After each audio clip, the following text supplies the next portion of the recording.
За една нација не треба да се суди според тоа како ги третира своите граѓани кои се највисоко во хиерархијата, туку оние кои се најниско. Рече поборникот за човекови права, еден од најголемите што светот го дал, Нелсон Мендела. Вечерва отворено зборуваме за цената на слободата, за условите во затворите во земјава, за дрогата, за насилството, за мистериите, за зидините на пеколот. Критиките од домашните и меѓународните институции за состојбата во македонските затвори се повторуваат со децении. Подобрувања има, но дали се суштински? Се срамам што сум премиер на земја каде што затворите се надвор од сите стандарди на хуманост и социјалниот аспект на животот на лицата кои се осудени и издржуваат казна во казнено-поправниот дом. Идризово. Порача неодамна премиерот Зоран Заев при посетата на затворот по покана на Народниот правобранител и на Хелсиншкиот комитет. Посетата заврши, но проблемите останаа. Каде лежи коренот на овие проблеми кои со години не стават на дното во меѓународните и домашните извештаи? Вечерва во отворено дебатираме со моите гости Јовица Стојановиќ, директор на Управата за санкции. Добро вечери, добре дојдовте во студиото на ТВ24. Се надевам ќе имаме шанси да разложиме дел од овие критики за кои сте и самите свесни. Уранија Пировска, Хелсиншки комитет за човекови права. Со години зборувавте и се обидувавте да влезете во затворите. Конечно успеавте пред неколку месеци. Сега имате веројатно и појасна представа за тоа што тамо се случува. Антонио Стојчевски, председател на синдикатот на затворската полиција и самиот дел од полицијата во затворот Идризово, во казнено-поправниот дом Идризово. Добро вечер и за вас. И Лидија Лазова, добро вечер. Вие сте осудена во случајот Калдерма. Издржавте дел од казната во еден затвор, потоа ве префрлија во друг. Имаште една интересна и трогателна приказна, морам да кажам, што ја слушнав пред да влеземе во студиото, но подоцна ќе ве навратам на неа. Сега би сакал да ја погледнеме сторијата, односно она што го направи Кристина Атовска, мојата колешка Атовска, за состојбите во македонските затвори. Благодарејќи на дел од менеджментот во затворите, успеавме да влеземе во 3 затвори, да ја видиме и да ја оцениме состојбата таму. Таа наша акција, да речеме, со посетата на затворите ќе продолжи, за да можеме да ја представиме подобро состојбата на македонската јавност. Да го погледнеме прилогот.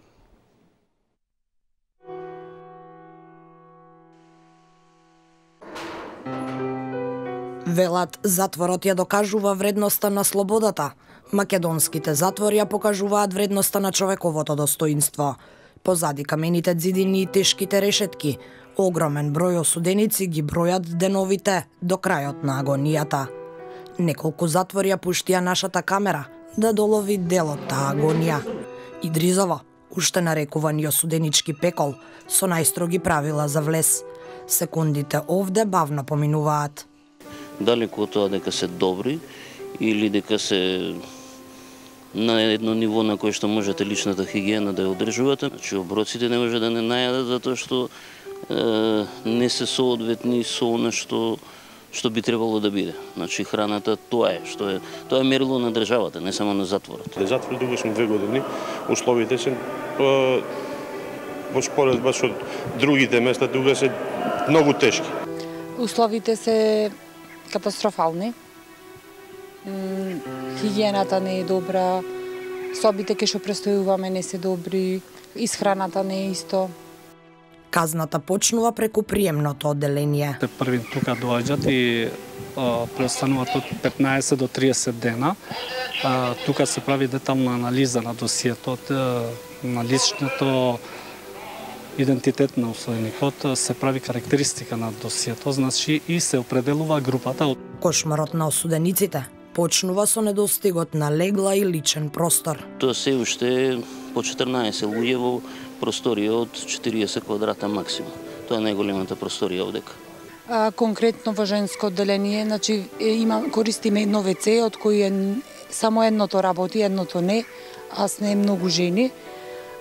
Купатилото е нечисто, кај што мијаме садови исто нечисто. Водата не истекува, се враќа назад. Веруваат дека со законот за амнестија ќе се намали пренатрупаноста. Директорот вели дека по 2013-та, кога се намалил капацитетот поради затворање на некои објекти, почнал да се зголемува бројот на осудени лица. Во одредени периоди, во Идризово биле затворени над 2050 осуденици во услови за само 850. Здравствената грижа во затворот не е ниту приближно доволна. Доктор иди, јас од кога сум дојдена, еве 2 пати само има дојдено доктор да не прегледа. Пример, секој сите сне луѓе тука сне од кај знаеш кога ќе се поболиш.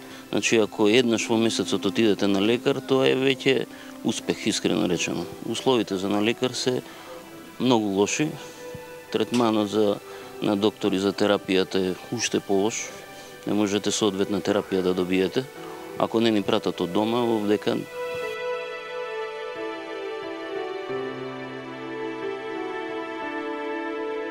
Здравствен персонал во затворот Идризово е вкупно 4, двајца доктори, двајца медицински сестри, имаме заболекарка, имаме и аптека. Значи, во простори, негде 6 простори вкупно се работи. Дали овој персонал е доволен за да обслужи толку голем број на затвори? Не е доволен, значи имаме потреба уште поголем број на персоналот. Бројот на болни лица во затворот е огромен. Вака изгледаат условите во амбулантното оделение во најозлогласениот затвор во земјава. Во Идризово се наоѓаат околу 500 болни со најразлични болести, а има точно 220 затвореници кои се лекуваат со метадонска терапија. Дрогата исто така е проблем во Идризово. За неа осудените лица одбиваат да зборуваат пред камерата, но потврдуваат дека во затворот се внесува дрога. Со сетиот капацитет што располагаме, значи се обидуваме да намалиме се што можеме, уште повеќе да намалиме тие негативни влијанија, но сега колкава е количината, тоа не може да ни да предпоставуваме. Кривично гонени се затворски полицајци, па и вработени што се обиделе на такви значи работи. Дали е тоа честа појава во затвор? Па, сега можам да кажам и дека е. Објектите кои се уште се во изградба влеваат надеж дека е можно да се стави крај на овие состојби.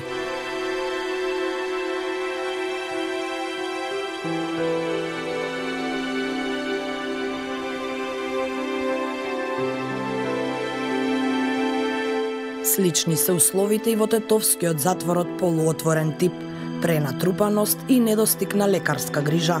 Барамо за соби, за кревети имамо многу, 8 кревета во една соба. Неумано, не видиш колку е ту луѓе, колку има нас, а затворот не исполнява овие. Имамо 2 ВЦ-а, 100 луѓе имамо, само 2 ВЦ-а имамо, треба да чекаме ту. Храната е добра, едно не работи од туш. Освен храна и посета што може да не иде фамилија, ништо друго. Кога ќе се зголеми бројот на осуденици во затворот, раководството е принудено да се снаоѓа како знае и умее. Правиме напори да бареме од другите затвори и да ги исполниме тие услови за кревети. Понекогаш немаме душеци, со собствени приходи купуваме душек. Во затворот има двојно повеќе затвореници од она што го предвидуваат европските стандарди. Од тие осуденици што работат и од фирмите, тие плаќат 12.000 денари, од кои 2.000 денари ги враќаме на осуденикот како надомест, а 10.000 останува како собствени приходи. И со тие приходи ние се снаоѓаме.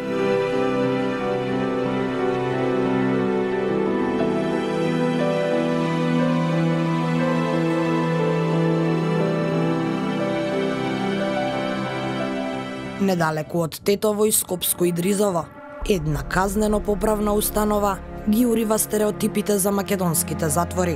Од затворот во Кумановско Кашање, осудениците излегуваат со лиценци за некој занает. Отворен е во 2013-та, а во моментов има помалку затвореници од капацитетите. Имаат правна помош, имаат бесплатна здравствена заштита, имаат една многу битен детал што испуштивме сигурно и секој четврток имаме посет од народниот правобранител. За сите нивни, тие имаат директна комуникација со него и за сите нивни права, доколку им се смета дека им се нарушени или слично, го контактираат народниот правобранител. Медицинските услови на завидно ниво, со лесен пристап до медицинско лице, одел за болничко лекување, уредни и чисти ординации. Осудените во овој затвор не ја делат голготата со оние од Идризово и Тетово. По други амбуланти или ова е да кажеме многу солидно средена амбуланта. Па сега да кажеме за нормално функционирање на амбуланта има да може да каже многу повеќе опремено отколку е потребно. А пациенти зависност да кажеме од ден просек никош не е испод 20. Затворениците не се жалат на ништо освен на загубената слобода. Па повеќе од година дена сум тука и во моментот не ми недостасува ништо, бидејќи сега во последните 3-4 месеци менаџерскиот тим се смени, има нов директор, условите се значително подобри од што беа. Каде подобри, храната е добра, менито е да кажам поразновидно. Имаме повеќе спортски активности, имаме терен за фудбал, за кошарка, боксерска вреќа, стресот да го истеруваме, нервозата, теретана имаме. Условите се многу подобри. Снабдена библиотека, теретана и услови за рекреација.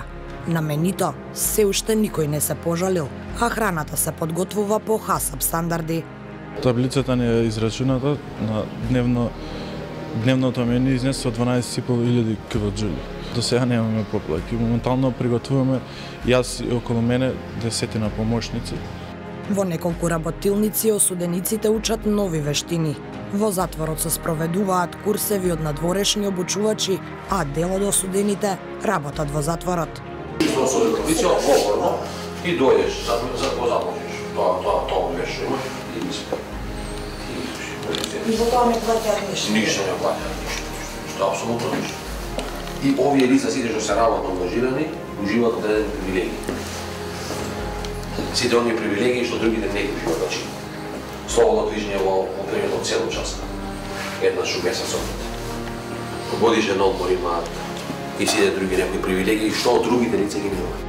Затворот може да се пофали со најсовремена техничка апаратура за видеонадзор, прочистителна станица, сопствено водоснабдување.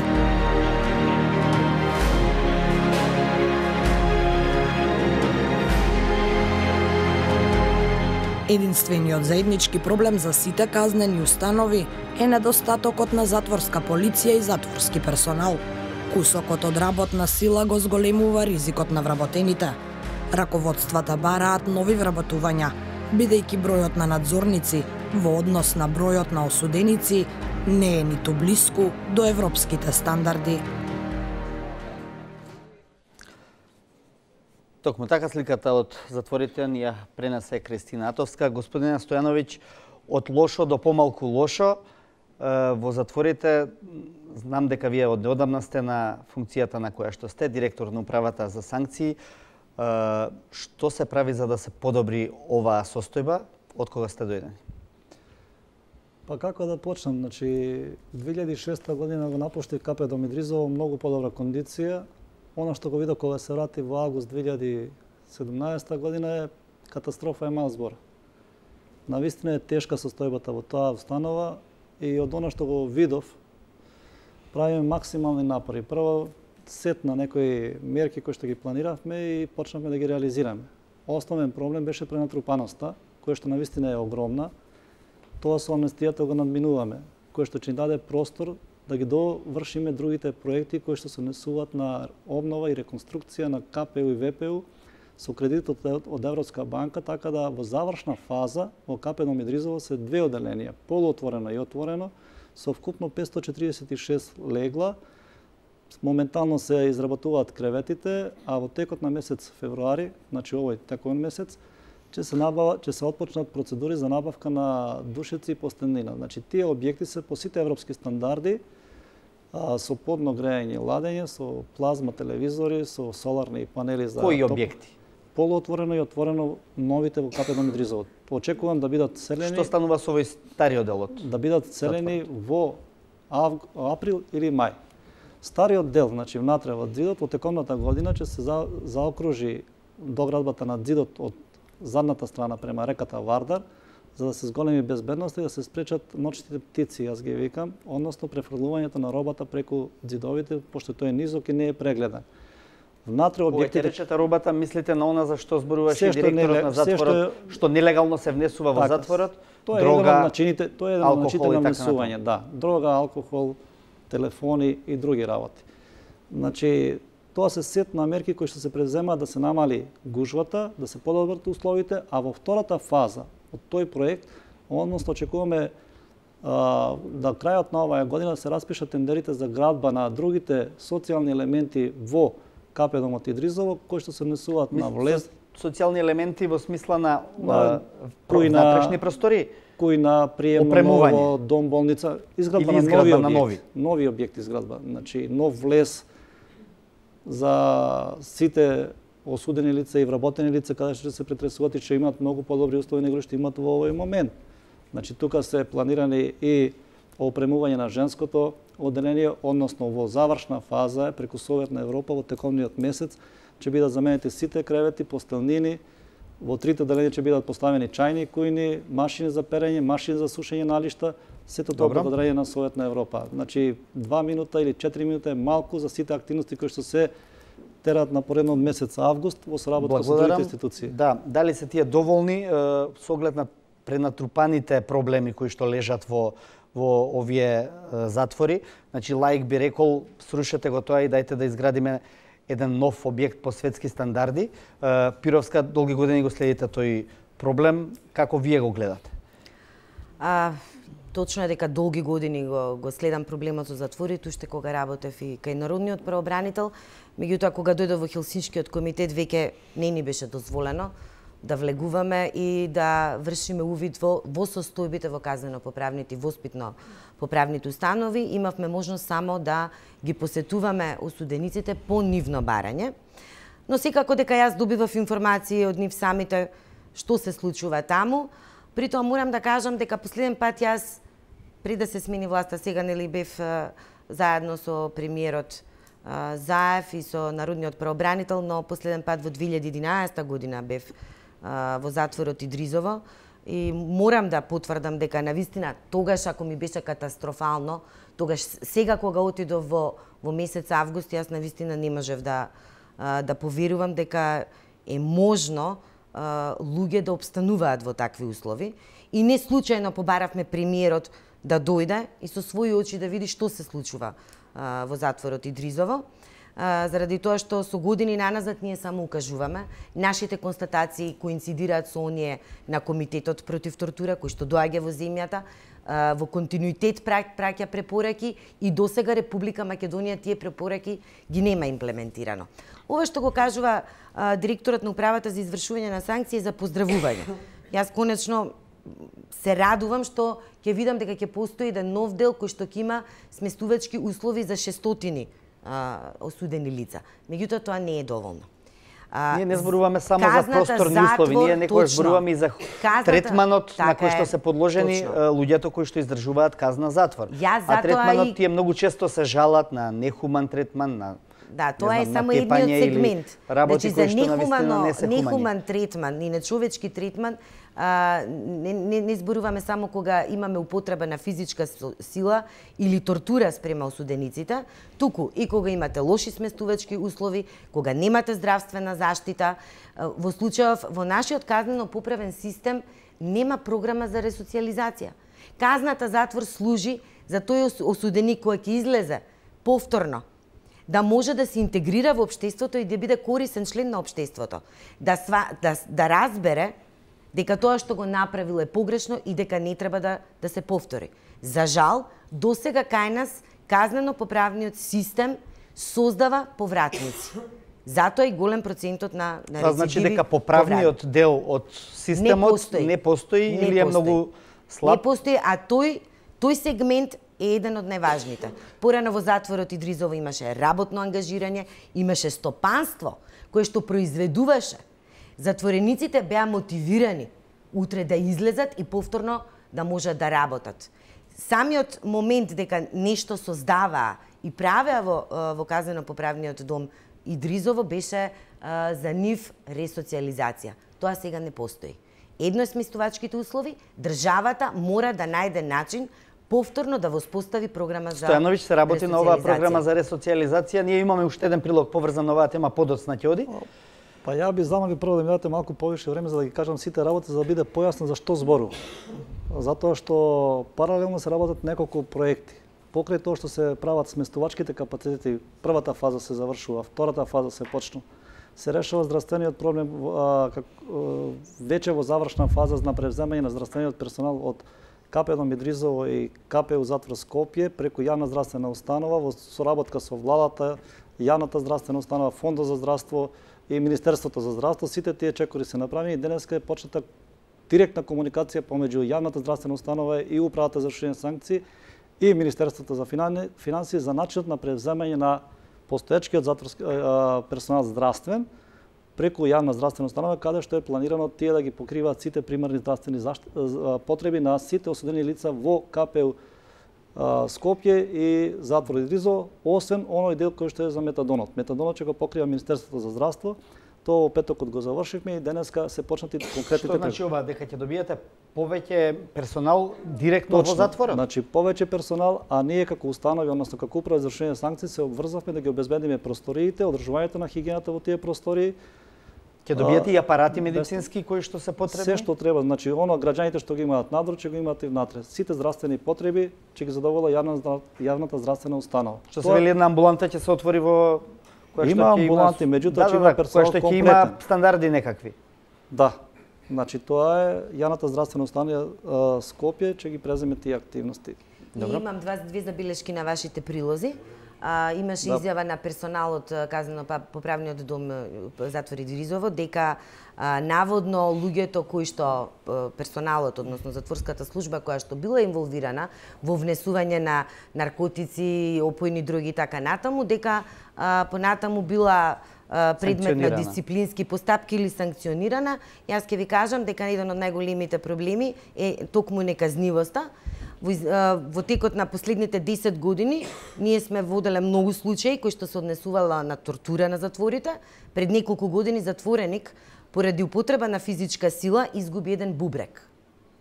Лицето беше осудено, меѓутоа повторно беше вратено да работи во затворот Идризово и тоа може да го потврди и директорот на управата за извршување на санкции.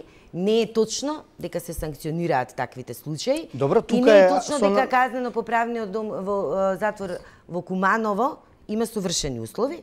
Пред неколку години ние откривме дека водата во затворот во Куманово има ешерихија коли и дека затворениците се принудени да купуваат вода по дупла цена.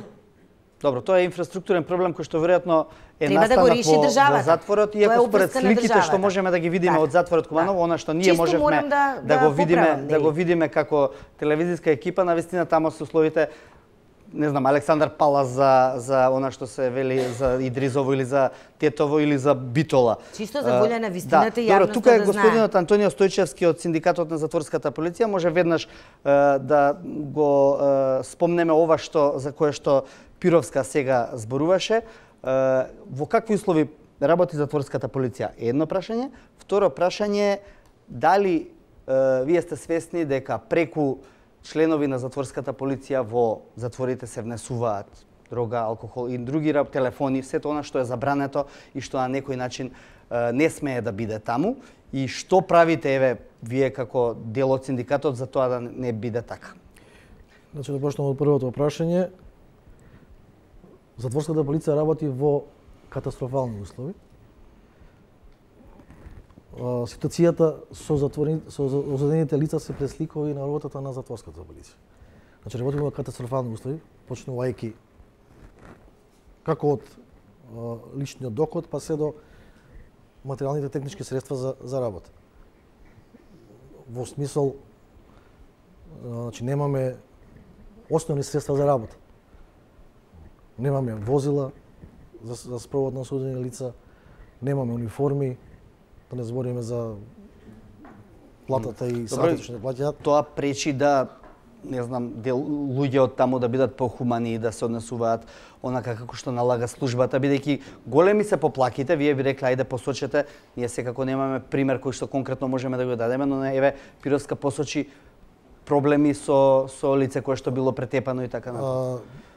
Тоа лице не беше вратено, не знам од каде да информација кај господја Пировска, не беше тоа лице вратено на работа, значи беше суспендирано, беше отстранено од работа поради таа ситуација.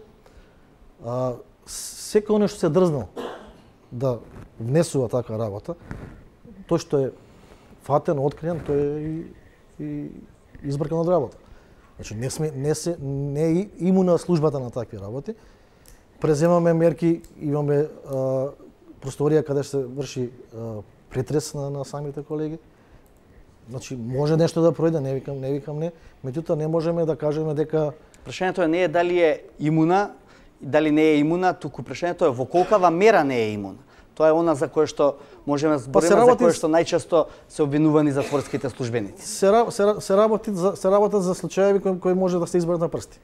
Значи не можеме ние да ги ставиме сега во исти кош оние случаеви кои што се затегнати, фатени, значи тоа се 3-4 случаи или 5, не може да се брои целата служба која брои 130-140 члена. Значи не може да тоа во исти кош. Тој што се дрзнал тоа да се решил на таква работа да заработува или да прави, кој е фатен, тој ќе се одговара за злоупотреба на службата и Пировска, имате такви примери што одговарале? Ќе ве уклучи?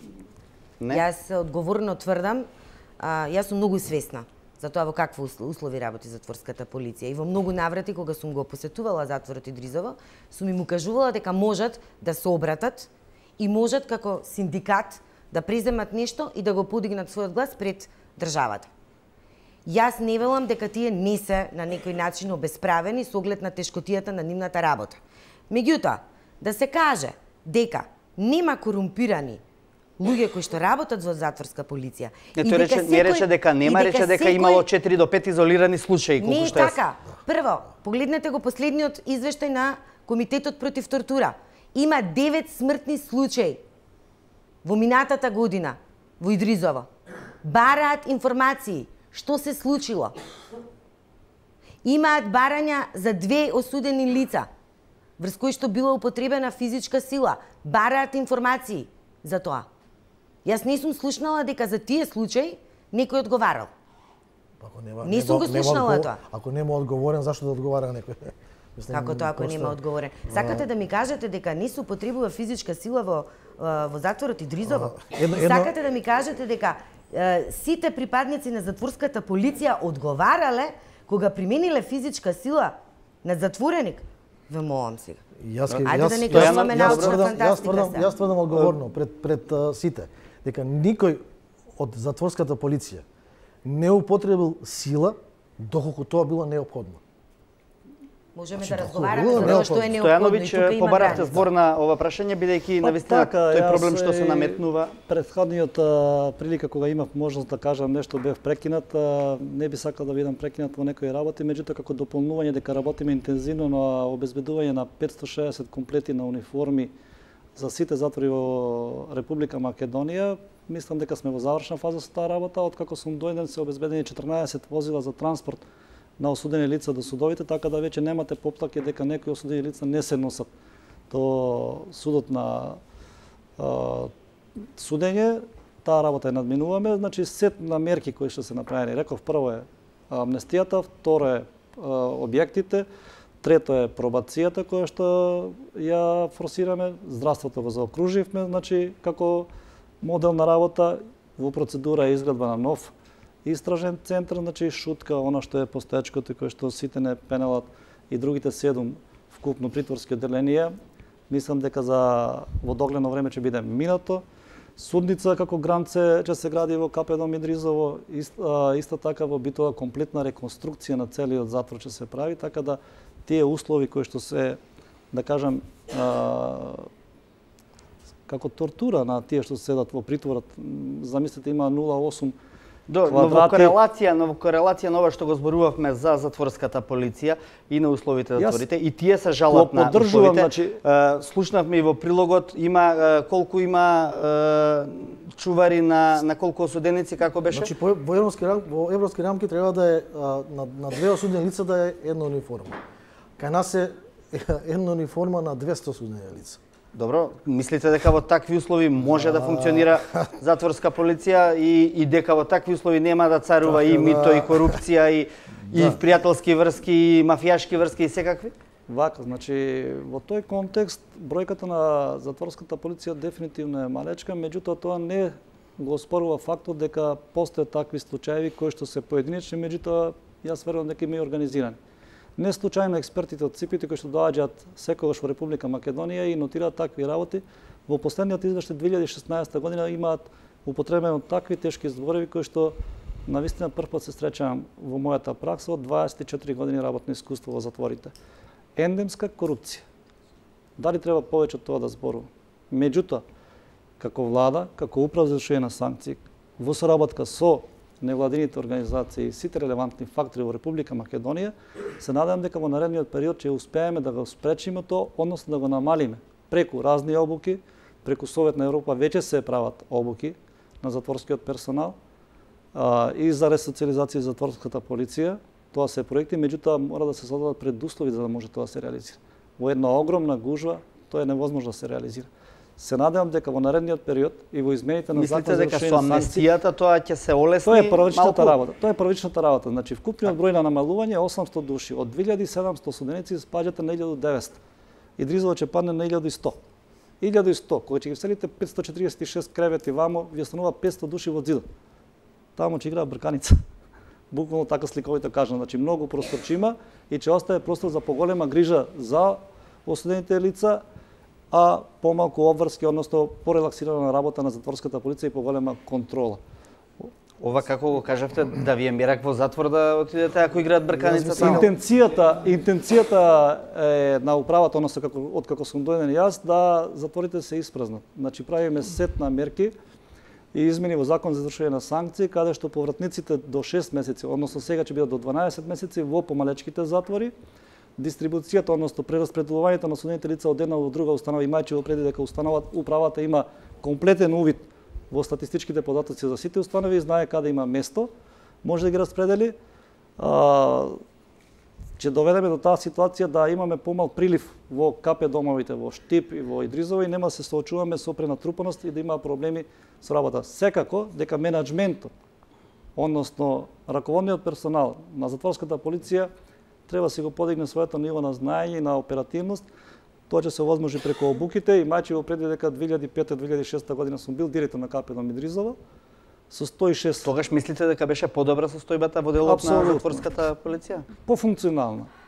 Значи 106 затворски полицајци, надзорници имаше тогаш, немаше откажани спроводи, немаше вишок на сати. Господине Стојчевски, ви фалат обуки или ви фали опрема? И едното и другото. И едното и другото не фали. Сакам да кажам, во сите овие разговори што ги правиме, значи никогаш не се спомнува прво платата за која што работиме, значи значи све спомнуваат употреба на физичка сила, значи никој во никој запослен не спомна за кои пари работи затворска полиција. Тоа е првата работа. Второ, сакам се да доврзам во врска со овие што каже директорот комбиња што ги добиваме. Значи ние не добиваме комбиња за специјални за спровод на осудени лица. Ние добиваме возила кои лежат негде во некои постапки, па земени од агенцијата за запленети возила, кои што се преправаат, а кои претходно било за превоз на земјоделски производи или градежни материјали, кои се преправаат, решетки се ставаат некои на сила вамо таму и така ние ја гураме работата и работа. И стари патнички автомобили што воопшто не одговараат на работата што ние треба да работиме. Поготово немаме специјално возило за превоз на болни лица. На болни лица. Ние ги јавна здравствена установа. Со што ги носевте до сега болните лица кои треба да се? Со патнички и лесни автомобили. Значи на задното седиште немаме никаква преграда, немаме ништо, позади нас седат осудени лица возач, значи прво опасност изложени што во секој момент може да направи проблем. И уопште не се заштитени, значи како специјално возило, а имаме болести од типот како ХИВ, како туберкулоза, како хепатит С, разни кожни заболувања, значи, а на 20 сантима сме со исто. Добро, Стојановиќ сакаше да каже за возилата? 2005 година преку армијата беше набавено специјално возило за транспорт на осудени лица, болни, значи со црвен крст. Зошто тоа не е во функција, се знаат тие што дошле после мене. Меѓутоа, како сум дојден сега, преку јавна здравствена установа, во теконата недела ќе добиете специјализирано возило за транспорт на болни лица, како што си е брзата помош. Не треба да се прави сега тука компарација. Не сакам да ги деградирам вашите права во никаков случај, но не можете да правите компарација со осуденичката популација, бидејќи тие се ранлива група, со самиот факт што им е одземена слободата. Апсолутно. Значи не може никако да вие ги кажувате дека вие сте обесправени, за све сум свесна. Пак ќе ви речам, ве охрабрувам да се борите за вашите права и ќе ве поддржам во секогаш кога ќе се обратите за поддршка од Хелсиншкиот комитет. Меѓутоа, не можете да се компарирате со суденичката популација која што веќе, значи, е одземена слободата. Не, јас си кажувам... Тоа не може со ништо друго да се компарира. Тие се веќе казнети. И оправдување не смее да биде мала плата, зборувам сега за случаите на нехумано и нечовечно постапување. Не смее да има оправдување. Ниту малата плата, ниту условите во кои што работите. И она што сакам да го истакнам исто така, дека години наназад за директор, особено за Идризово, бидејќи е најпроблематичен затвор, не е компетентно лице. Значи, доаѓаат луѓе кои што поима немаат што е затвор, што е затвореничка популација и кои се нивните потреби и кои се стандардите. Сега во моментов нема директор на затворот Идризово и јас се надевам и апелирам да не се носат политички одлуки, да се постави човек. Има вршител на должност? Нека одговори директорот, не знам дали има вршител на должност. Знам дека се чека да се избере нов директор и апелирам за тоа да се избере човек кој што има искуство и е компетентен за таа работа. Тоа е сепак менаџерска работа, но и треба да се знае со што ќе се дојде во допир и со што треба да се справува. Стојчевски, дали е оправдување тоа што односот на делот чуварите, малите плати и ниските плати? Впрочем, целото општество се бори со ниски плати. Претпоставувам дека тоа е делот една секојдневна битка на секој еден граѓанин во земјава, секако не смее да биде оправдување за незадоволство кое што се аплицира понатаму во работата во затворите. Се одразува во квалитетот на работата. Се одразува. Значи, по разговор со моите колеги, кога многу работи се нерешени во смисла во затворската полиција, што сега има работна група во која покушаваме нешто да средиме таму. Значи не е тоа дека ако јас имам мала плата сега јас ќе носам дрога или јас ќе правам не знам таму тие такви работи. Меѓутоа пак ќе повторам. Се работи за изолирани случаи. Не се работи, не може све да се стави во исти кош да каже например чуварска служба. Тоа звучи многу, не знам, ми звучи грубо. Не нарекуваат затворска полиција, а некои надзорници, па после чувари, па така натаму. Значи тие работи што мора да се решат. Значи не може за некои изолирани случаи. Тој што се дрзнал, уште нешто ќе повторам, тој што се дрзнал да тргува со такви работи, тој е фатен, отстранет од работа. Така да секој и понатаму ги има такви случаи. Во студиото со нас вечерва, како што кажав уште на почетокот, е Лидија Лазова, една од осуденичките во случајот Калдерма. Тоа е случај стар повеќе години, што однесуваше на патарините, но тоа во моментов нема да го елаборираме, тоа малку подоцна.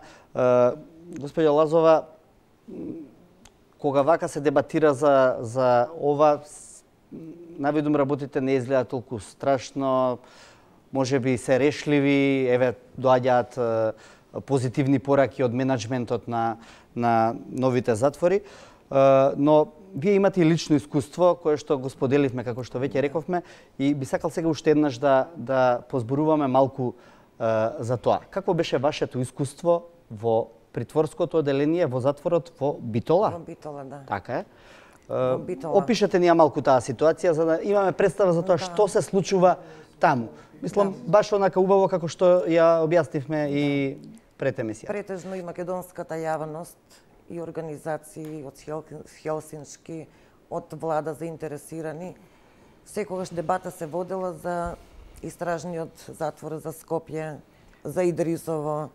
До сега Битола ретко да се спомне во таквите дебати. Ја од 1 декември 2011 година со акцијата Калдрама бев однесена во притворот во Битола. Заедно со уште 19 колеги, а таму 19 простори, две самици. Во една од самиците бев сместена ја, во другата уште еден колега. 20 кели, во сите по еден од Калдрама, од колегите. Бев сама женско во притворот во Битола. Таму немаше други женски затворенички, целиот затвор? Не. Само ја, немаше и командири, само мажи, немаше женска командирка. Во самицата... Како изгледаше таа самица? И дали таа самица кај што луѓето треба да бидат казнети и да речат еве сега ти си во самица или едноставно тоа беше вашата ќелија? Ја мислам дека во таа просторија кај што бев јас, дека не треба ни еден човек, дури и ни од ни животно да биде внесено во такви услови. Влажно, темно, ладно. Само кревет, веце, торбицата и еден чекор колку за да излезиш. Колку е тоа широко вака или долго, ако може да кажеш? Само креветот, не знам, 2 на метро и нешто. 190 на 190, добро? Не знам дали на 190. Да. По 20 таа просторија. Без... Вие сте некаков криминалец опасен по општеството, мислам сте што сте биле ставени во таква... Не, тоа и за опасен криминалец такви услови не би препорачала. Колку и да сгрешил нешто, колку што да направил, тоа се... Добро, рековте влажно, ладно. Вие бевте во декември? Влажно, ладно, темно. Од декември до кога престојавте таму? Од 1 декември до 3 март. До 3 март. Температурите тогаш во Битола минус 27 степени на дворешните. Немавме парно грејење. Грејење немавме никакво. Како воопшто не пуштаа парно грејење? Имаше радиатори во ходниците. А самиците и келииве имаа мали прозорчиња, многу мали, минијатурни, што немаше шанси таа топлина да допре до кај нас, до внатрешниот дел. Како се греевте? Колку беше температурата таму? Многу беше, ладно беше, премногу ладно. Облечени со многу алишта, покриени со многу ќебиња.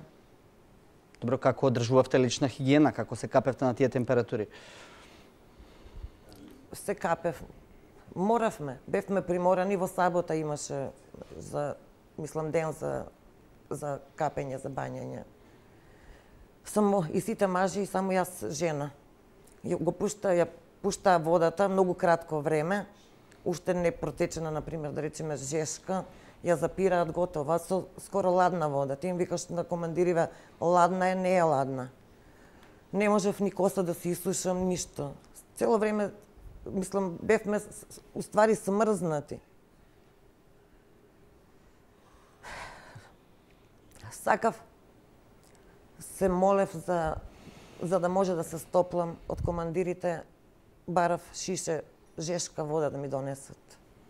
Од толку командири, само во една смена, сега пред малку дебатава што беше дека не се сите исто или дека има исклучоци. Од тој притвор, само во една смена, командирот викаше однесете и на жената жешка вода шише. На другите им барав. Не ми носе. Не ми носе. Имавме, мислам, излегувавме дали по 10 минути на воздух надвор. Кога ќе излезевме од темното, не можевме да се прилагодиме на светлината. Само 10 минути на воздух. Во текот на 24 часа имавте 10 минути излез. Да. И така 4 месеци. Па скоро, ја бев 93 дена, 94-тиот ден доживеав несреќа во бањата. Што се случи? Додека бев во притвор, не можев да конзумирам храна. Не ми беше добро, повраќав со тежини. Кога ќе повикавме сестра или докторка, не реагира на тоа и не знам како можат, каква е таа лекарска етика да не одговориш на поплаките на човек, на било која душа, на било кој да ти побара помош. И додека бев на бањање, не знам како, сум паднала во купатилото. Не памтам и јас. Ме однесоа во болница во Битола. Констатираат дека имам скршеница на колкот. После тоа ме донесоа во Скопје, на клиника. Операцијата беше одма другиот ден. Со мене беа двајца командири. Ме чуваа во собата. Дојдаа моите семејството. Не им дозволуваа да дојдат да влезат кај мене, да ме фатат за рака. Оти не смееле да не им направат нешто, нив да не ги казнат. Се вратив од операција, они беа со мене. Моите само од вратата дзиркаа да видат жива ли сум, како сум. После сето тоа си дојдов дома, ме пуштија во куќен притвор.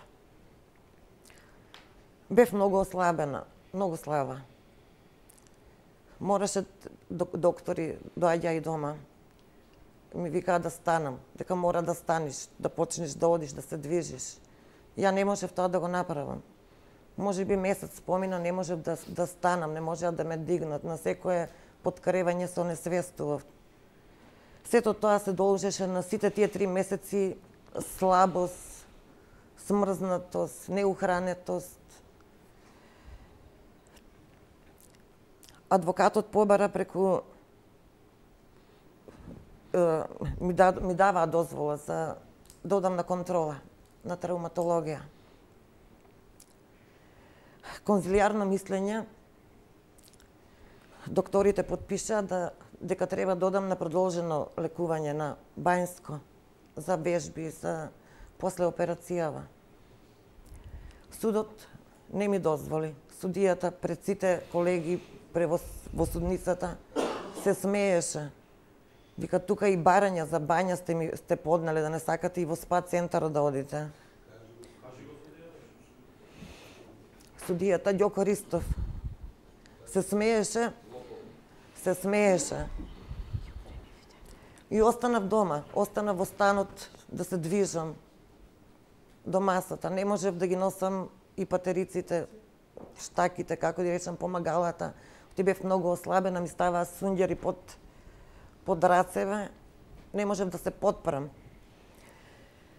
Останав дома сите месеци, еднаш месечно на контрола одев. Ми диагностицира остеопороза. Со операцијата, тука имам и снимка ке колегите. Ќе се прикаже ли снимката? Имам вградено 4 штрафови од по 8 сантима.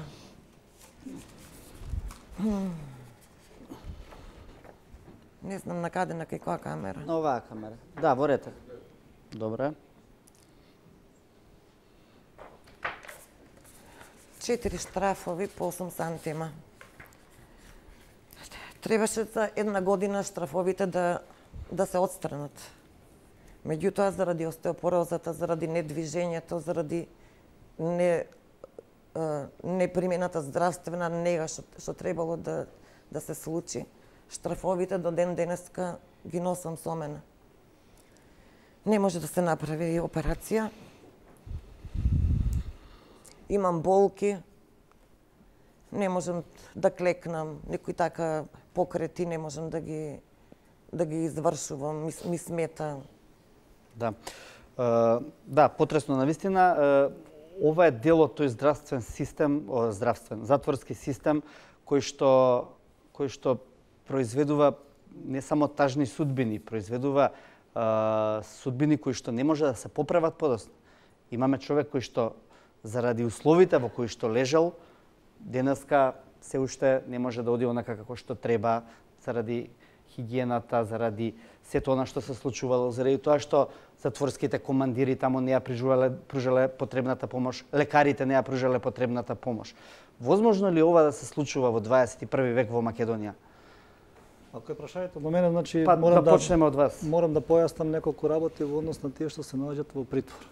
Во однос на притворските оделенија, значи она состојба што е констатирана во сите извештаи дека тие се неадекватни и затоа како приоритет во втората фаза ќе биде еден истражен центар по сите европски стандарди.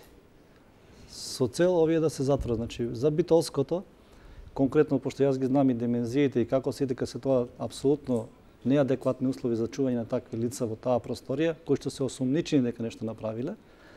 Меѓутоа, осумничени, значи во однос на здравствената помош на госпоѓата што ги имала тие несреќни случаи, да не се повтори никому, значи многу е ограничена можноста на затворската полиција и на затворските доктори. Затоа што за секој контакт со тие лица одлучува судот. Судијата треба да даде дозвола за да било што се случи со нив. Во однос на тоа дали ќе дојде доктор, дали ќе биде изнесен на доктор.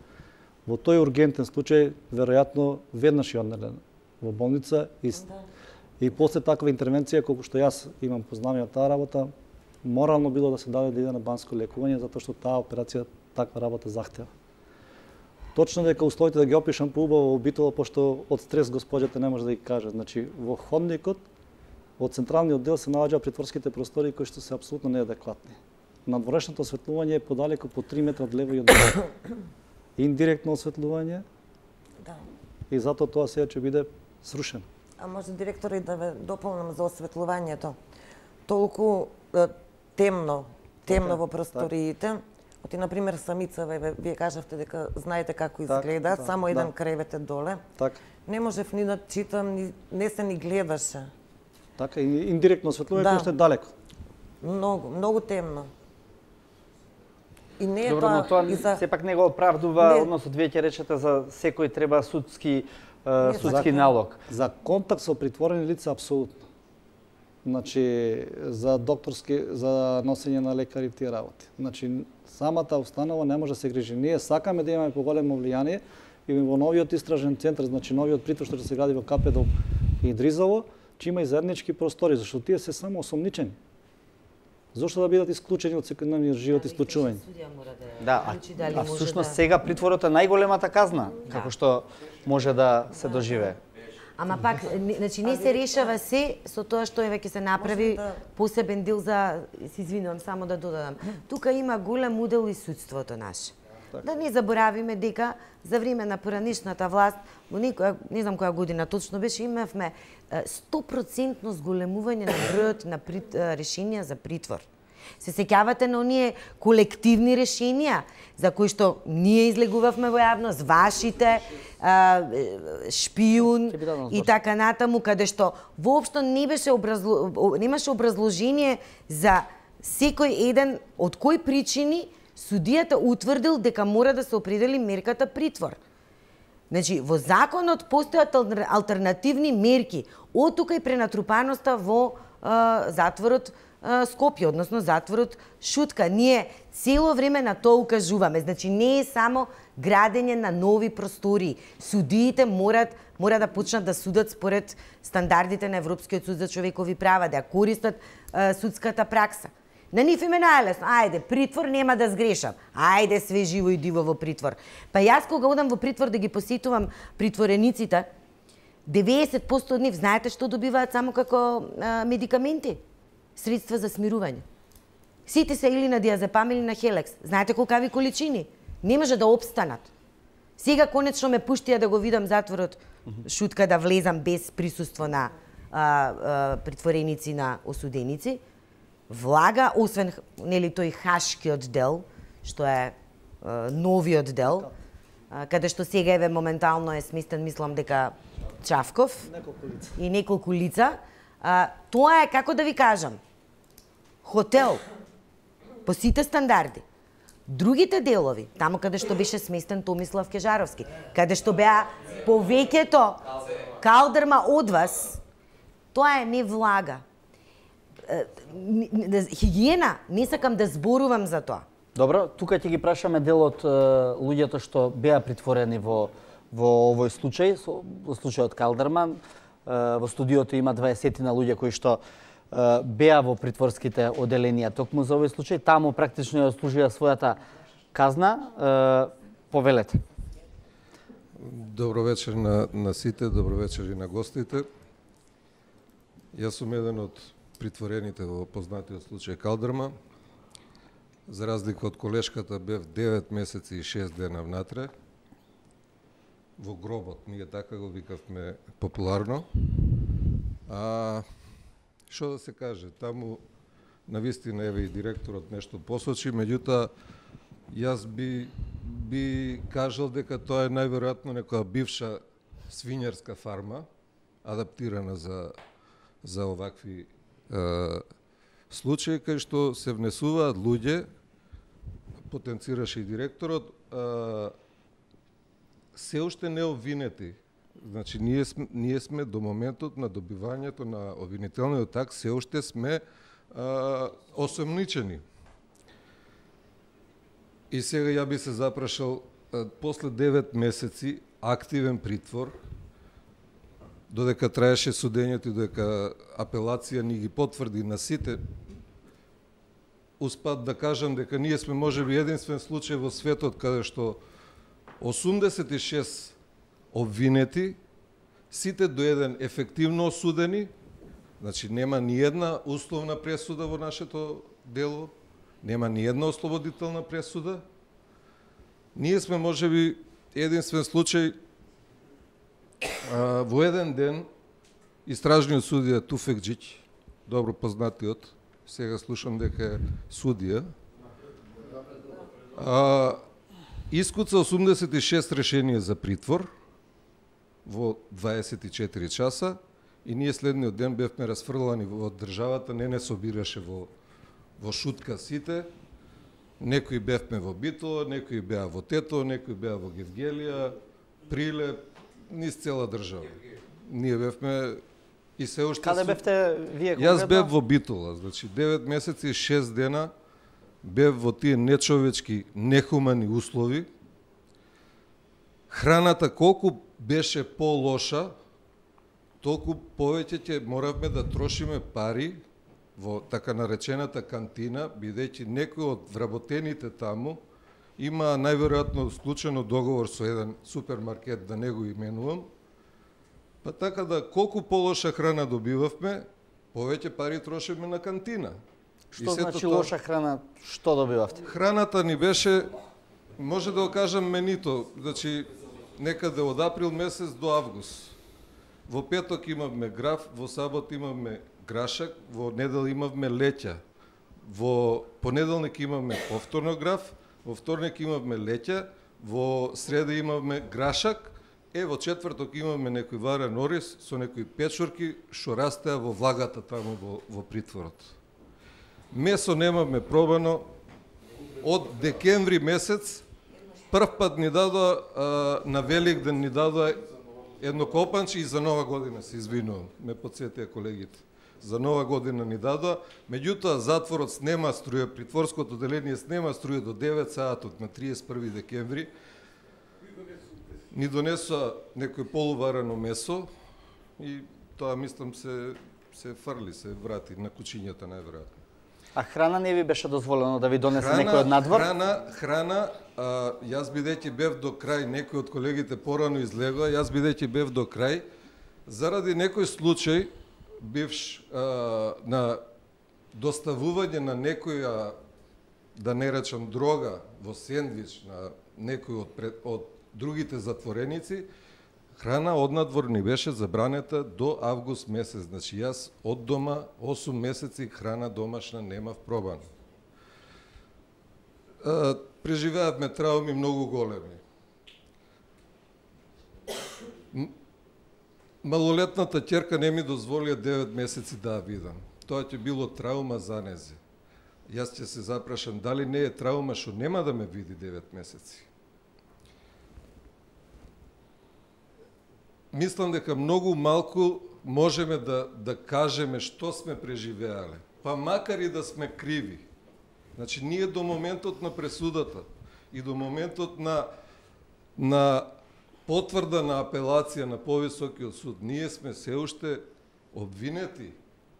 И како после 3 години во притвор, тука го внесувам и домашниот притвор, еве, ќе ги прашам еминентните гости, кој суд ќе ослободи некој човек, па марка, еве и да е невин, после 3 години притвор? Па таа држава ќе треба да плати одштета, не знам од колку илјадници евра или така натаму и така натаму. Така да, со самото тоа што се изрекува таа мерка притвор, ние сме веќе казнети. Нас бившата министерка за внатрешни работи, уште истиот ден кога не уапсија, одржа пресконференција, каде што буквално не осуди, ни ги кажа казните. Што да се каже повеќе околу тоа? Сега гледаме, сведоци сме, значи се случија промени, ние се боревме исто за промени. Сакаме во Советот за реформи да укажеме дека постои потреба од закон за повторување на некои постапки. Ќе се навратиме на тоа, ќе ве навратам секако на тоа прашање. Само што да го поздравам, да, знам за што беше. Ајде. Морам да го поздравам Ване Цветанов од Зелена лупа, единствено они малку што почнаа малку да се интересираат за сите овие, така да ги наречам, политичко монтирани случаи, бидејќи и ние влегуваме во таа групација, бидејќи кај нас поентата беше да се уопсат колку што може повеќе луѓе. Во прв момент, као пред телевизиите не апсеа со специјалци, да се види дека наводно бившата власт се бори против корупцијата и криминалот. Од друга страна, да се внесат нови луѓе на наши работни места, нормално партиски. И третата поента да се стави истиот ден, после 5 дена да се стави 24 часовно обезбедување од СГС. Чија е таа фирма, сите знаеме. И до ден денеска, колку што сме сведоци, постојат таму тие обезбедувања 24 часовни, околу условите за работата на службата. Значи, јас, еве, како притвореник, еве, ќе кажам дека во Битола, покрај тие мизерни услови што ги имаме, еве, може би ме гледаат на телевизија, јас ќе ги поздравам сите тие стражари. Значи, навистина работат во мизерни услови и они. Се соочуваат со секакви случаи, со педофили, со убици, со наркомани, со економски криминалци како што сме ние. Меѓутоа, за секоја злоупотреба што се прави на работното место, како што рековме, тоа е злоупотреба на работното место и ние сме осудени за злоупотреба на работното место. Значи, не само да се санкционираат, може и нас да не избркаат од работа, да речат, одете си, треба да дојдат други дечки од партијата. Меѓутоа, нас не фрлија по притворите, не осудија, ни ги уништија животите. Ние сме сите 99% фамилиарни луѓе, имаме деца, имаме студенти.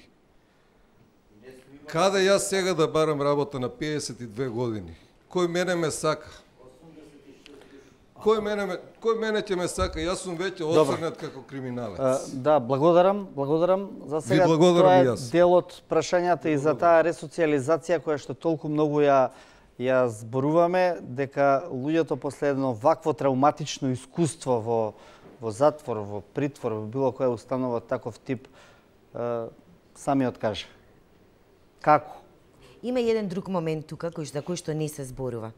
Дека кога имате осудено лице, член на семејство, не е само тој кој што трпи, целото семејство. За да опстане осуденик, досега барем, во затвор, секој ден мора да се плаќа нешто. Знаете што е во затворот Идризово, зашто е толку прљаво и зашто има толку инсекти? заради тоа што има храна. Исто и во затворот Шутка. Кога ќе влезете во една келија во затворот Идризово е преполна со храна која што осудениците ја чуваат, која што им ја носат од дома семејствата. Затоа што беше минимална сумата која што државата ја издвојуваше по затвореник. Тие не можеа да им обезбедат соодветна исхрана. Да не зборувам дека за секоја погодност информација од осудени лица. Не измислувам. Се плаќа. Каде? Сакаш да одиш на викенд? На некој од затворската служба. Сакаш да одиш на викенд, ќе платиш. Јас имам информации за осудени лица кои што биле пуштани за викенд или во други денови за да извршат кривично дело и за да се вратат. Непотврдени, не можам да ги докажам. Но тоа не се информации кои што јас сум ги слушнала од едно осудено лице, од многу. Има многу работи и ендемската корупција, што ја спомена и директорот на управата за извршување на санкции, е нешто со години наназад кое што ја потенцира Комитетот против тортура и дека треба да се фати алката од каде почнува, каде завршува. Јас тоа не верувам дека може да се заврши за кратко време, да се разбереме. Не може не сум за тоа дека треба сите да се отпуштат. Меѓутоа, со неказнивоста мора да се борите. Добро, Стојановиќ па Стојчевски. Ја би сакал да се наратам прво на алтернативните казни, односно тоа е сега закон за пробација кој што е донесен 2015 година, ставен во сила со одложено дејство од 2016 година. Во контекст на тој закон добиени се 400 алки трансмитери за домашен затвор, кои што седат 2 години заклучени во КП Дом Идризово, не се ставени во функција, папиролошки се функционира безпрекорно. Меѓутоа во пракса тоа не е спроведено. Ние како управа за извршување санкции во месец ноември во соработка со претседателот на Кривичен суд Џолев отворивме канцеларија за пробација во рамките на судот. Тоа е почетна пилот канцеларија. Во четвртокот бевме во посета во Србија, каде што 2011 година е воведена пробацијата. Во таа пробација се опфатени сет на мерки кои што нашите судови ги изрекуваат само првите две. Тоа е опомена и условна осуда, каде што нема следење на прекршителите на законот. Меѓутоа, оние условна осуда со надзор, општо корисна работа и домашен затвор не ги изрекуваат затоа што пробацијската служба не е развина во Република Македонија. По анализите кои што ги имаме направени, очекуваме дека во текомната година, се надевам што поскоро, ќе бидат отворени 6 канцеларии во Република Македонија во судовите каде што имаме направена анализа каде има највише предмети. Меѓутоа тоа е посебна приказна, да не би се враќаме. Што би значила оваа пробацијска осуда, да речеме? Како би ја дефинирале? Алтернативна казна, значи да не влезе во затвор, да биде дома со семејството, да не создава дополнителни проблеми во општеството. Или да работи некаде со општествено корисна работа? Општа корисна работа може да се склучи договор со јавни претпријатија, например да одржуваат хигиена или ред други работи. Значи тоа е пропишано во Закон за пробација што и како. Меѓутоа во однос на спречување на злоупотребата на службената положба, би рекол сега вака општо, надворешен контролен механизам е донесен во Закон за извршување на санкции по итна постапка, каде што нема досега да биде интерна контрола на самата установа дали некој го прекршил правото или не го прекршил правото на примена на физичка сила, туку тоа ќе биде од надвор следено. Секој случај ќе биде пријавен, што значи мониторингот се зголемува да биде пообјективен и показлив. Она што сакам да го напоменам овде дека навистина ни престои предизвик да се справиме со целокупна таа состојба во Идризово. Мене посебно како професионалец и се надевам дека во наредниот период не може да се врзе тоа дека за месец или два, меѓутоа доаѓаат подобри времења за осудените лица. Затоа што вработените се таму поради осудените лица, не се осудените лица поради вработените. И тоа е примарното. Грижата за осудените лица. Добро. Стојчевски, повелете, сакавте предпоставувам во делот на реплика на... Да појаснам дека во господинот Пилос каже се плаќа на затворската служба. Значи, затворската полиција, ако мисли за затворската полиција, не е таа што одлучува за викенди, премештај на осудени лица и така натаму. Значи, има превоспитна служба која дава предлог, која работи со осудените лица, која дава предлог према директорот, па иде нагоре према према санкции и така натаму. И би запрашал, пошто толку е добро информирана господина Пировска, како не е информирана за осудени лица кои со третман што не одговара, се преместени во други затворски оделенија. Значи, како тоа не сте информирани? Што не соодветен третман, а ги однеле, да речеме, во Струга, во отворено оделение, ги однеле на некој друг затвор и тера. Значи, затворската служба, тоест, затворската полиција не учествува во давањето дозвола за викенд, премешта во други затвори и така натаму. Еве, ви имате тоа да појаснам. Луѓе кои што издржале казна затвор, нека кажат, еве. Ве молам, нека кажат. Дали е тоа така? Така треба да биде. Ама така треба да биде, вие како што кажувате, ама не е така. Не можеме ние да пуштиме некако ако Лазова повелете, сакат на ова да се надоврзате? Да се надоврзам на тоа дека навистина затворската полиција со преместувањето од еден оддел во друг, дека нема ингеренција. Јас, например, ми остана уште 2 месеци од отслужување на казната, од приемно оделение во Идризово, јас и колешка моја, само за 2 месеци, наместо во отворениот дел, во слободниот дел, ние бевме ставени во затворениот дел. А затворенички со поголеми казни беа во отворениот дел. А кој одлучуваше за тоа? Управата на затворот? Управата на затворот. Воспитувачи има други таму, мислам, службеници што одлучуваат за тоа. Служба да. Сакате ми кажете дека јас кога велам затворска служба, демек ве ставам и вас затворската полиција во исти кош? Па зашто мислите затворска служба? Се извинувам, добро. Значи, тоа е посебно. Јас еве апелирам до луѓето кои што се тука и кои што издржале казна затвор да кажат дали не се плаќа во затвор за одредени погодности.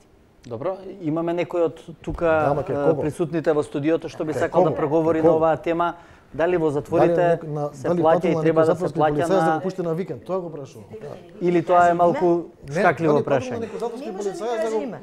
Не може ми кажеме. Не, зборуваме за тоа што сте чуле вие, не дали сте платиле. Ја не сум видела, се слушаше така. Ве молам, земете го микрофон. Да. Не се за тоа одговорни тачно што вика затворска служба. Може поголеми отвор што се таму, тие селат одлучуваат, има третман ветри, што треба да седи пример кај оделење, а он више испаднал надвор, више се шета по улици, речеси. А има некој со Б2 третман, па седи уште кај што е ветри, сака да кажа. Мислам тоа е позначена е високата корупција, сакате да кажете, да. Зашто има разни комбинации се прават. Меѓутоа луѓето пониската служба немаат врска со тоа, тие се дури кон нас за жалење. Одредена групација луѓе ги знаат луѓето кои се тие, што беа претходната, што ќе ти намегне и знаеш што треба. Тие се други луѓе. Така е зборот, мислам. Да, бе разбирам. Тоа постоело и ќе постои. Стојановиќ за ова? Да. Јас сега во уште една работа, друга кажам што е многу битна работа за нашиот случај. 3 години и 2 месеци сме во притвор, замислете, неосудени, а земаме плата и бенефициран стаж. Дали има некаде тоа у светот, нека ми каже некој? Еве, не сме избркани од работа. 3 години и 2 месеци, бенефициран стаж платен, работичка. Ако сакаш иди у Грчка, кај сакаш, например. Па добро, изгледа дека сте послужиле на... Европскиот суд за човекови права во Страсбург увиди дека е повреден членот 6, односно во вашиот случај постои нефер судење, тој може да даде нападствија за повторување на вашата постапка. Значи, тоа ви кажувам. Вие имате поднесена апликација. Тоа ви велам. Значи, тоа може да се случи доколку Европскиот суд за човекови права го утврди тој момент. Да. Злоупотреба на дело. На 30 ноември ти дава решение државен службеник, а ние сме по хиерархија 7. После нас се чистачите и работници. Не апсат утредента и ни даваат решение, да решението е претходниот ден. Меѓутоа постапката за следење на ПИМ-мерки е извршена далеку пред тоа. И се суди по 2 месеца, пак не постоиме државни службеници, се враќа инспектори, и касанти. И се е јасно кристално, ти дава плата, ти дава, значи апла да се уплаши, народ да се уплаши. За тоа беше борбата. Али Господ гледа, па ја викам како ќе даде. Добро, Стојановиќ кратко, па да одиме со прилогот што ни е подготвен. Во однос на оваа работа, пошто многу недореченост има и завиена форма се кажува, јас кажувам да, постојат такви работи. Меѓутоа ја користим оваа можност да ги охрабрам сите да ги пријават тие работи и ние стоиме на располагање да расчистиме сите тие работи кои што се однесуваат на тоа што го збориме по кулуари. Нема, знаете како е, овие луѓе седнаш осудени и сега зборувам само кога за зборуваме, овдека. не овие овдека. Зборувам и за тие што сега се чека, јас ако пријавам дека давам мито, јас повторно учествувам во некој криминал. И сега ја гледам и они не се охрабруваат, да. Тоа е целата работа. Значи, Ја затоа и велам затворска служба. Не е тоа така лесно. Треба да ги заштитите за да може да го кажете. Никој има телефон за пријавување на корупција. Затворска полиција дека зимаме пари од осудените лица за да ги пуштиме. Момент, ве молам малку тишина да го заслушаме Стојановиќ. Што толку сте фрлеле пик на затворската полиција, меѓутоа не зборуваме нема врска тоа со ве молам малку смирете се, завршиме со Стојановиќ. Јас зборувам значи за луѓе кои што работат во затворите, кои што се подложени на такви дејанија.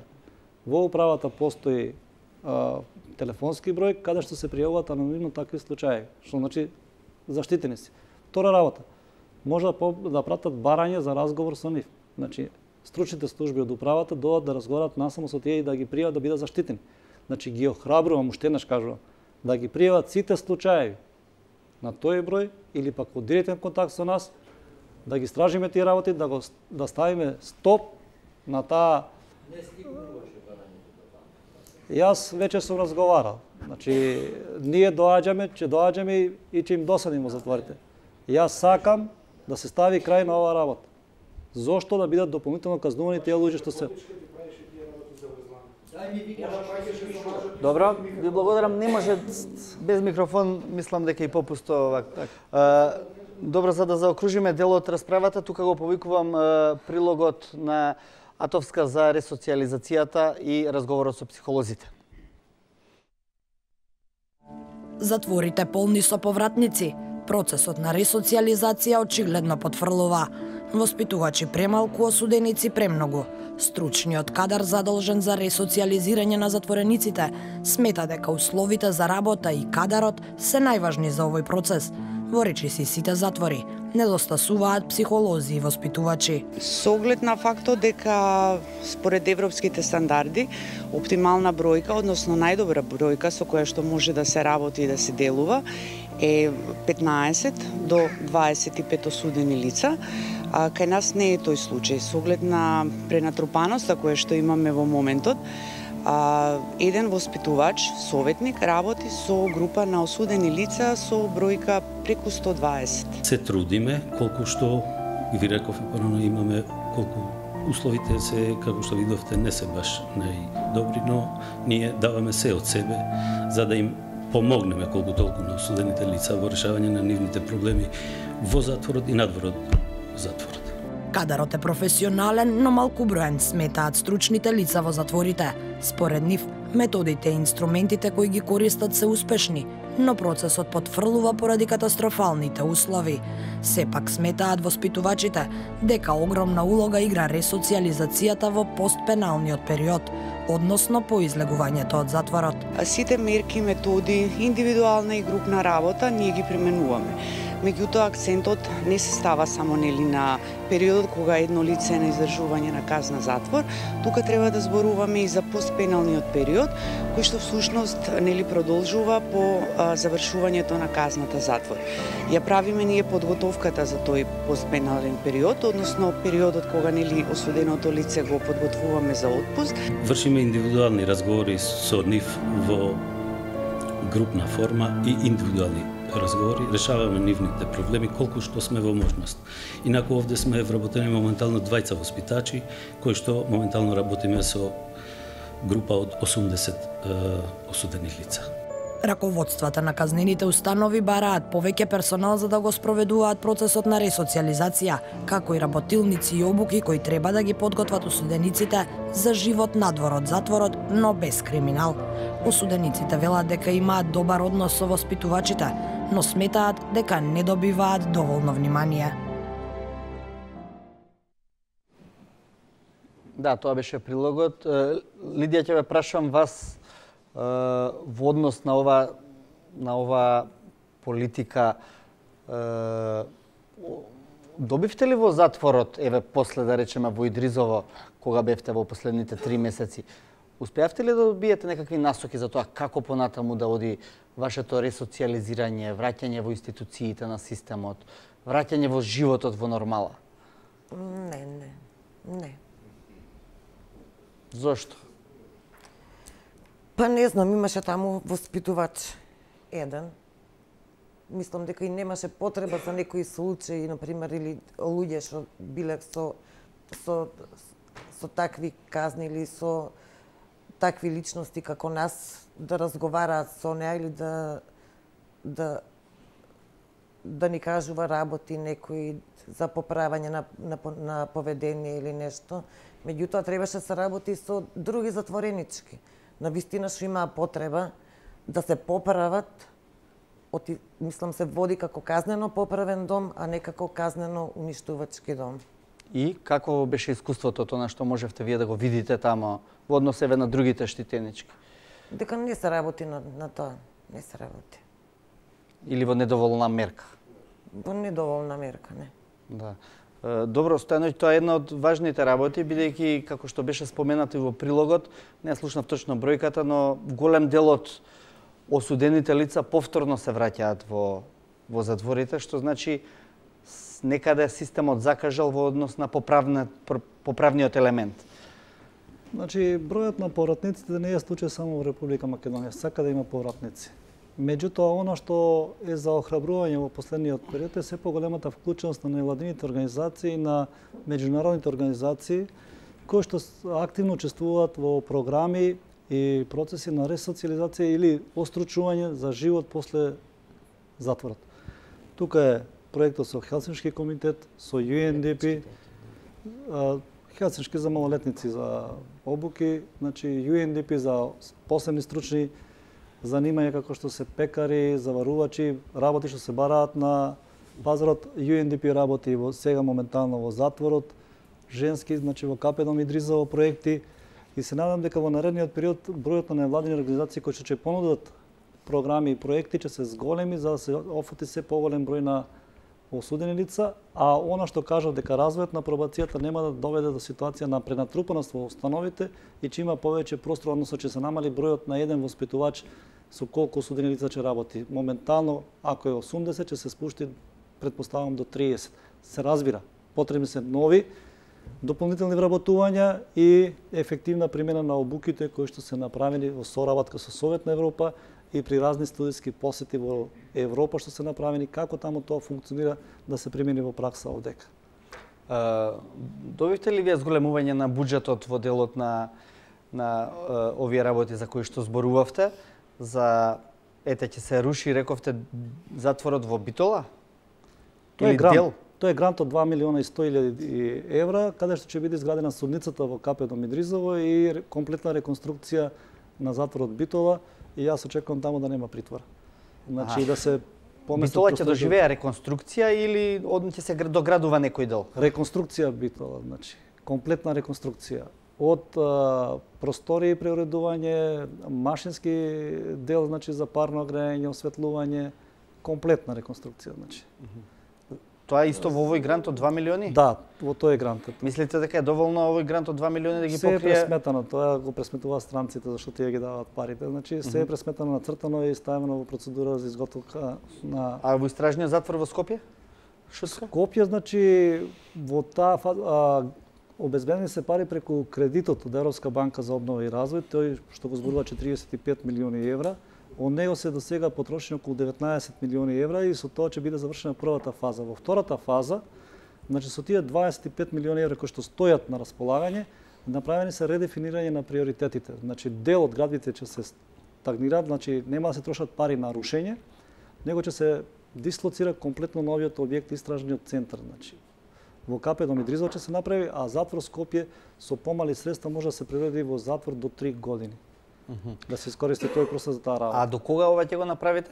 Очекуваме дека есенва сега, дека ќе може да се распишат тендерите за градба и некаде, зашто тоа е законски рок некој потребен за тие урбанистички планови да се средат, во почетокот на 2019 почна се гради со краен рок на завршување на втората фаза, каде што се предвидени сите они работи што ги набројав, 2023 година заврши комплетно. Нормално, приоритет ќе биде истражниот центар прво и овој дом болница и приемно одделение кој што има најголеми забелешки во КП Дом Идризово.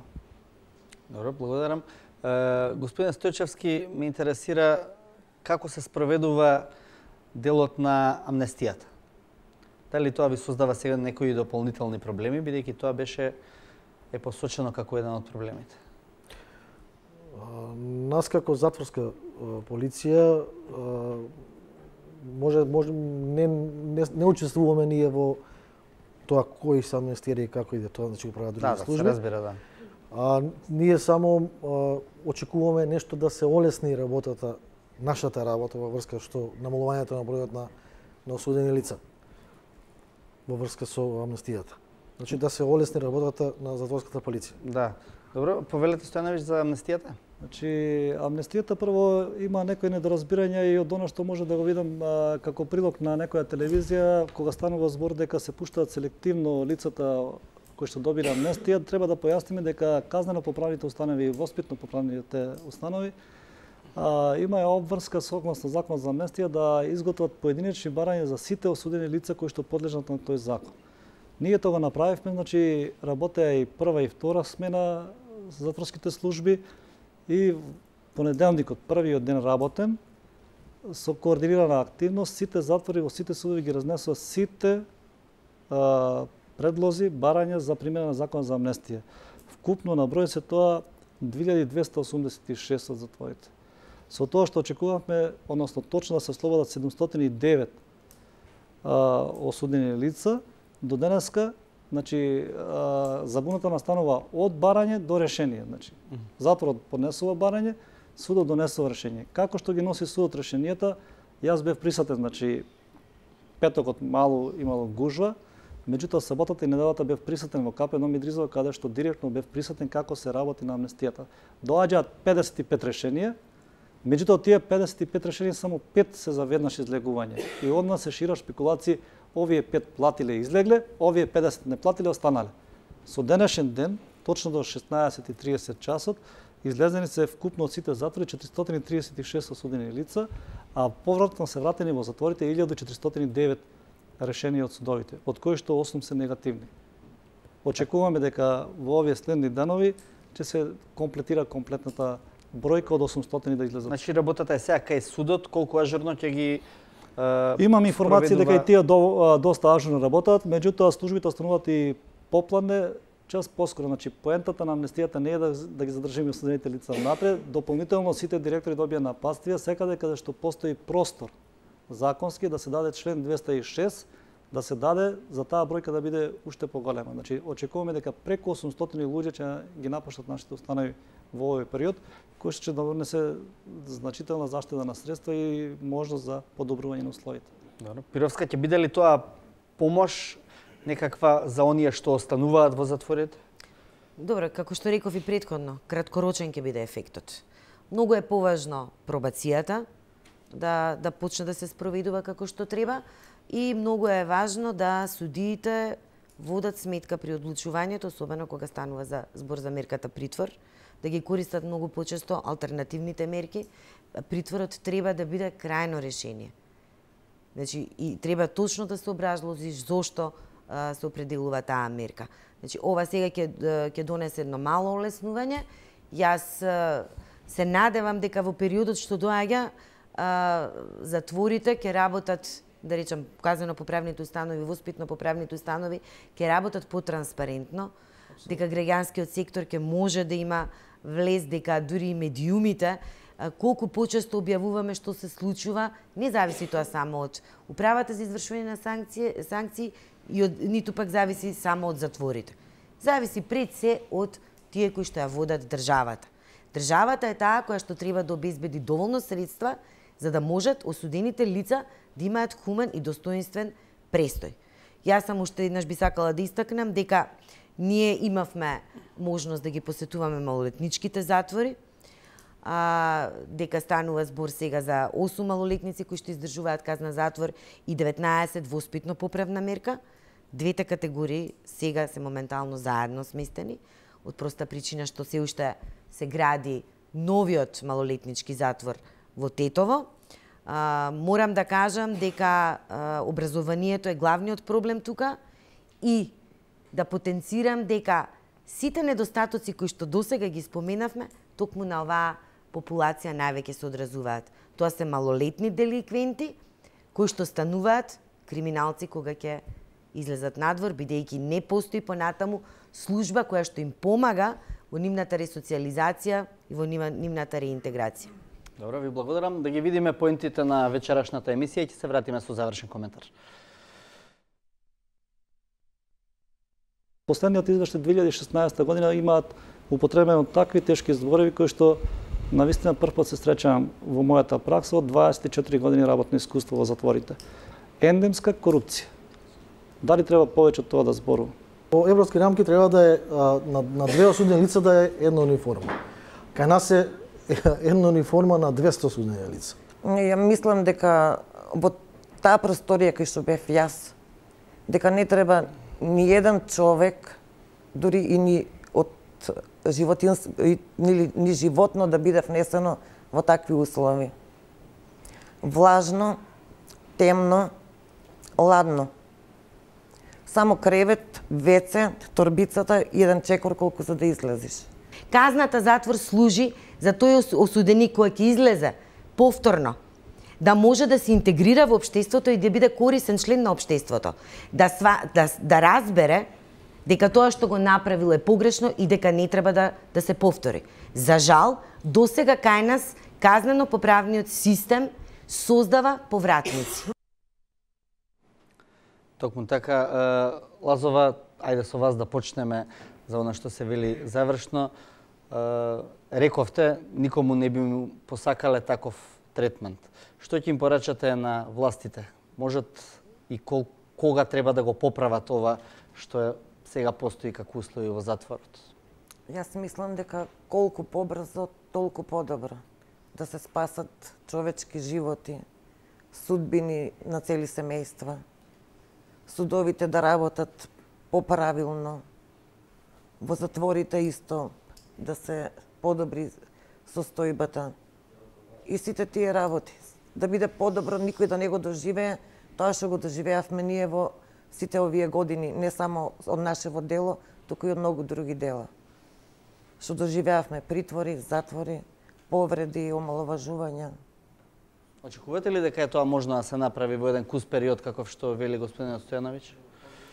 Па мислам дека во кус период не можат сите тие работи да се средат, ама ќе мора да се ангажираат повеќе институции, да се работи повеќе. Благодарам. Господин Стојчевски, од ваш аспект, вечерва примивте доста критики на работата на затворските службеници, не лични се разбира, но како очекувате вие да постапите во една ваква ситуација за да се подобри квалитетот на вашата работа? Освен тоа што веќе го побаравте повисоки плати, дали е тоа единственото и клучно што го барате? Значи, све тоа што е почнувајќи од платите, имаме закон за затворска полиција кој треба дословно да се имплементира. Нека од сега имаме ситуации да се го толкува кој како сака. И сите овие пропратни работи што се во како технички материјални средства за нашата работа да се обезбедат, мислам дека ќе имаме подобри услови за работа и ќе придонесуваме во ресоциализацијата на самите осудени лица. Благодарам. Пировска, ќе диша ли невладиниот сектор и понатаму на владата? Апсолутно, иако долго да. време бевте обвинувани дека сте можеби приврзок на опозицијата од страна на поранешната власт? Па како што гледате, нашата работа продолжува и даваме ние цело време критички осврт на она што се случува, како за реформите, секако знаете што се случи и со Советот, за нашето излегување од Советот, оставките кои што ги дадовме. Ние ќе продолжиме да следиме она што се случува, ќе продолжиме да влегуваме во казнено-поправните установи, ќе бараме да влегуваме и ќе очекуваме да добиеме дозвола за тоа. Јас само сакам да нагласам уште еднаш дека освен сите оние работи кои што укажав дека недостасуваат, аз сметам дека и вработените во казнено-поправните установи треба да проаѓаат одредени психолошки тестови. Сега директорот ми потврди дека тоа поново ќе се случува, затоа што навистина сметам дека не може секој да работи со осуденичка популација. Секогаш треба да имаат посебен третман и особено оние кои што издржуваат казна до животен затвор, апсолутно треба да имаат некоја психолошка помош за да може тоа да го издржат.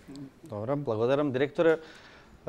Фокус на кадарот или фокус на условите градежни, да речам, и Значи, во дадената ситуација немате простор да ги двоите фокусите. Значи, мора паралелно повеќе проекти да се терат како што се терат. Се надевам дека ќе имаме можност да го продолжиме овој интензивен курс на промени во самите казнено-поправни установи и да продолжиме со обуките на затворските работници, значи, односно вработените, кои што се државни службеници затворската полиција. Во процедурата на донесување на законот се надевам дека забелешките од синдикатот ќе бидат успешно вметнати.